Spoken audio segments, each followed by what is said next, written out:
喂，你哋睇唔睇到啊？放大啲，真係睇唔到。你哋有冇見過呢個現象呢？歡迎你哋再嚟到敗家中女呢個頻道啊！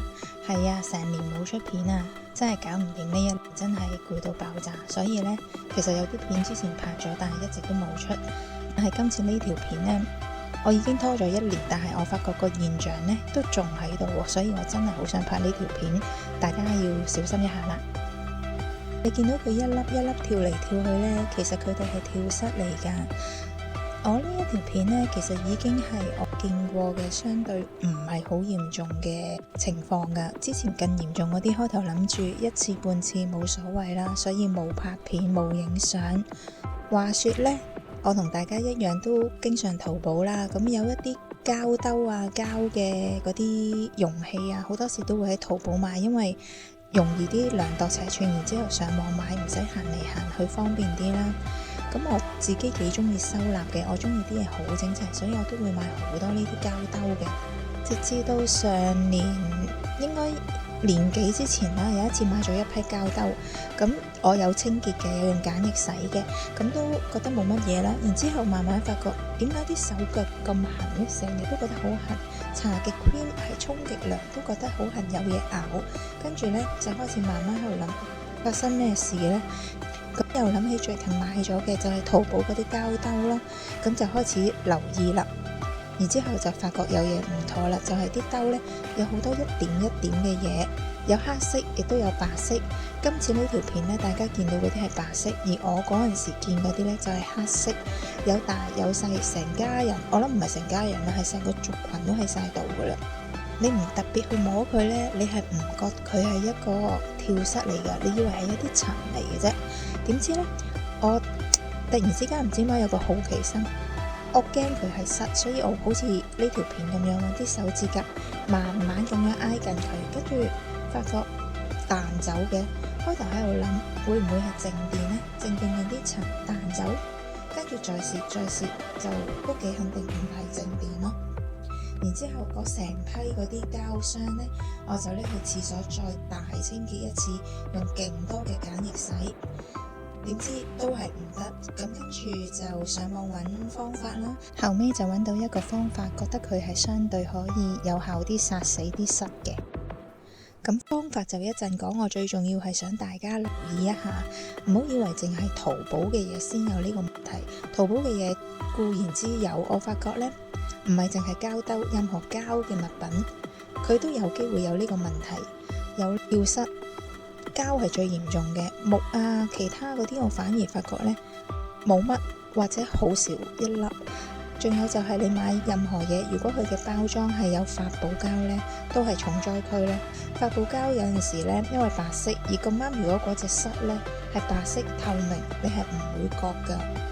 所以你係要好似我咁好仔細咁望定佢，見到有啲好似凹凹凸凸一粒嘢，揾指甲咁樣慢慢靠近佢，佢會跳嘅，你就開始留意啦。咁又好衰唔衰？我買咗呢批膠兜之後呢，又喺我發覺有跳蚤之前呢，我又買咗另外一批膠箱放喺我嘅工作室嗰度喎，跟住又係遇到相同嘅狀況咯。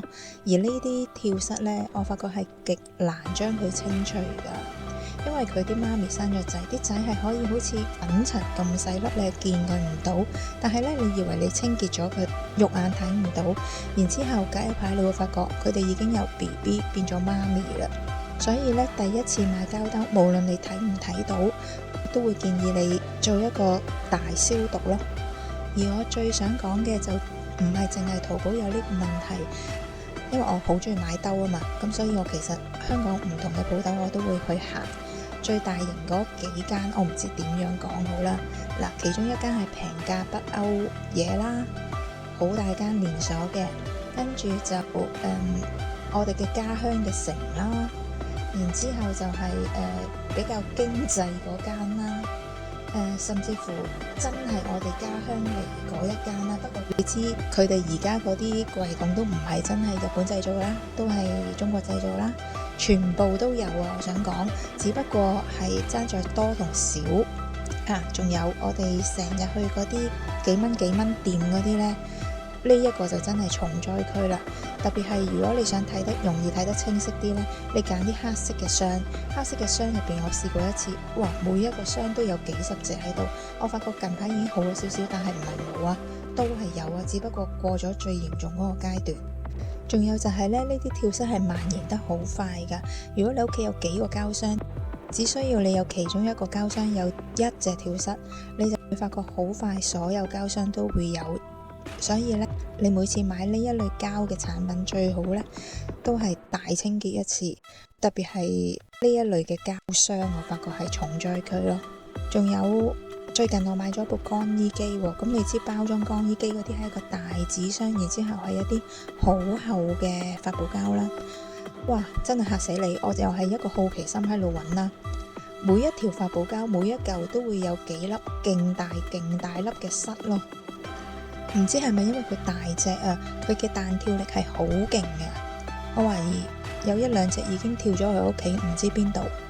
然後呢，我見過嘅塞係有唔同款啦，有啲圓形嘅，有啲一條條嘅，有黑色、白色、透明色同紅色，主要係見過呢四隻啦。紅色嗰啲呢，我主要都係喺發泡膠上面見過。點解我要咁緊張，好想話俾大家聽呢一啲問題呢？就係因為我第一批膠箱呢，我係放喺我嘅衣帽間加我嘅工作間，所以大家聽起嚟都會知道係好多衣服、好多雜物，真係基本上我而家係冇辦法清潔。我已經呢試過將我嘅呢一個房間將佢劃分幾個區域咁樣大清潔，拎走佢，狂噴酒精。OK 啦，呢一個 area OK 咗啦，跟住將每一個 area 咁樣做，但係你會發覺其實真係冇用嘅。我相信如果要真係整呢，我要全部嘢搬走晒，大清潔，跟住每樣嘢都大消毒先拎翻入嚟。不過我覺得咁都唔得，因為其實好多嘢都會有好多窿窿罅罅咯。如果要真係冇呢，應該係要抌晒所有嘢去咯。基本上去到呢一刻呢，我已經投降噶啦。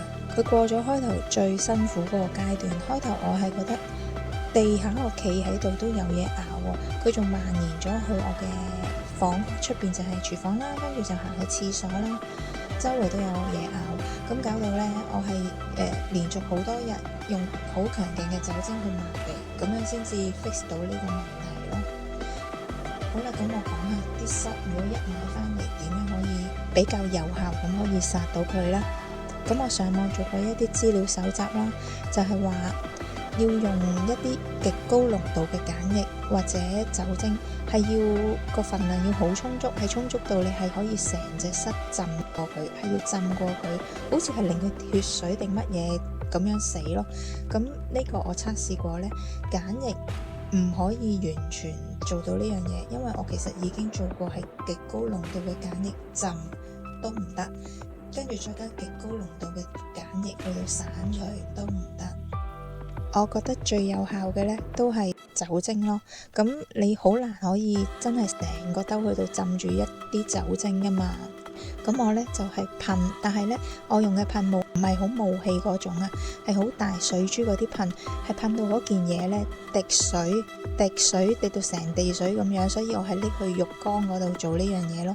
總之你噴到你係覺得係濕到滴晒水咁樣呢，就會有用咯。咁我而家呢，基本上我每次買有膠嘅嘢，我都會好留意有冇虱啦。如果可以噴酒精嘅地方，我都會噴，包括啲窿窿罅罅。當然如果電器你就唔好搞啦，抹就算啦。咁我呢啲抗虱嘅日子其實都已經持續咗1年有多，始終都係 fix 唔到，但係佢冇再蔓延，同埋亦都有好轉，唯有一直抗爭落去。所以呢，我好想大家可以睇到呢條片，如果你睇到呢條片，記得 share 俾人，唔係為流量。就算你唔 share 呢條片，你都記得話俾你身邊嘅朋友知，因為真係好大鑊。可能大家冇留意，大家嘅皮膚都冇我咁 sensitive， 因為我係以前係一個敏感性嘅皮膚，我而家已經冇咁敏感，但係我啲皮膚都係偏薄啦，因為平時都好容易啲指戒親，所以呢，被虱咬到少少我都已經好覺噶啦。其實我老公就唔覺嘅，淨係我一個覺嘅啫。咁我自己就覺得呢個問題係好嚴重咯。咁我開頭喺度諗，點解會冇人講？ YouTube 應該有人講啦。咁我每隔幾個月我得閒少少，我又 search 下有冇人講，隔幾個月又 search 下有冇人講。我淨係揾到一條片，有個媽咪話佢喺淘寶買玩具，發覺有虱，但係其他媽咪就答佢話冇喎，應該唔係虱嚟嘅，就係咁咯。除此之外，我都揾唔到相關有其他人講呢件事，我都覺得好奇怪。到底大家有冇遇過呢件事呢？如果有，麻煩你留言啦。定係淨係我一個咁搞笑，喺唔同地方都見到呢？大家都可以去香港嗰啲賣家品嘅鋪頭留意下。好啦，呢條片就講到呢度。我呢其實都拍咗一啲其他嘅片，都放咗成年，我都唔得閒去剪佢。